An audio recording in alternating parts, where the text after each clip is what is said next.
नमस्कार, आप देख रहे हैं भारत मित्र लाइव। मैं हूं आपके साथ सुमन मिश्रा। हमारे हेल्थ से जुड़े सेगमेंट में आप सबका स्वागत है। आइए हेल्थ से जुड़े कुछ समस्याओं के बारे में जानते हैं। जहां एक तरफ पूरा देश कोरोना के संक्रमण से जूझ रहा है, तो वहीं दूसरी तरफ बारिश के मौसम में वायरल फीवर का खतरा भी अधिक बढ़ जाता है। ऐसे में सर्दी, खांसी, बुखार जैसी समस्याएं शुरू हो जाती हैं। कोरोना और वायरल फीवर के बीच के अंतर को समझना बड़ा ही मुश्किल हो जाता है। ऐसे में कोरोना और वायरल फीवर के लक्षण को कैसे पहचानें और खुद के साथ और परिवार को कैसे सुरक्षित रखें, आइए जानते हैं जाने माने चिकित्सक SK अग्रवाल की राय।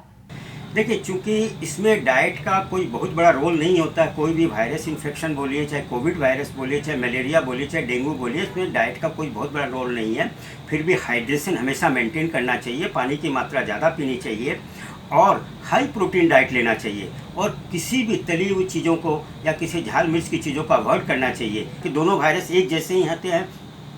लेकिन चूँकि वायरस अगर है तो कुछ समय हम लोग को ये समझना पड़ता है कि कई बार हम लोग डॉक्टर भी मतलब कंफ्यूज कर जाते हैं कि ये नॉर्मल वायरस है या कोरोना वायरस है। तो सबसे बड़ी चीज़ होती है कि जो टेस्ट होता है आदमी का, ये टेस्ट और स्मेल चला जाता है। लेकिन चूंकि बच्चे लोग इस बात को कह नहीं सकते कि उसका टेस्ट और स्मेल कैसा है, बड़े लोग उसको फिर भी डिस्टिंग्विश कर सकते हैं। और बुखार 1 या 2 दिन तक रहती तब तक कोई बात नहीं। 3 दिन के बाद अगर बुखार रहती तो उसको देखना चाहिए कि क्या बुखार है। और इसके संग संग हमें सबसे पहले थ्रोट स्वाब कल्चर करना चाहिए, जिसको RT-PCR हम लोग बोलते हैं, जो कि RT-PCR टेस्ट कर हम लोग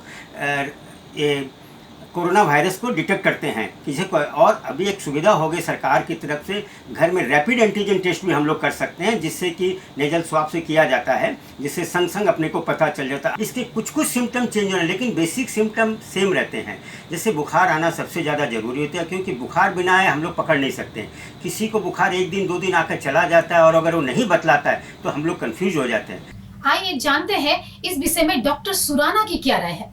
इस मौसम में आप सब देख रहे होंगे कि बच्चे सर्दी, खांसी और एक अज्ञात बुखार से भोग रहे हैं।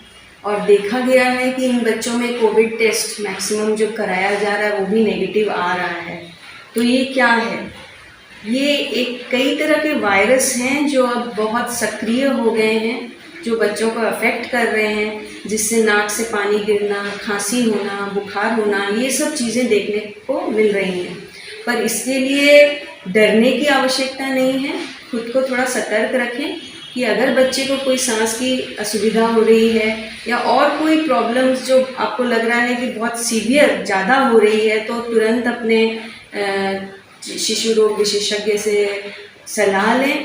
पैरासीटामोल और अधिक करके गर्म पीने की चीज़ें, इन सब चीज़ों से ही देखा जा रहा है कि बच्चे अच्छा रिस्पॉन्स दे रहे हैं।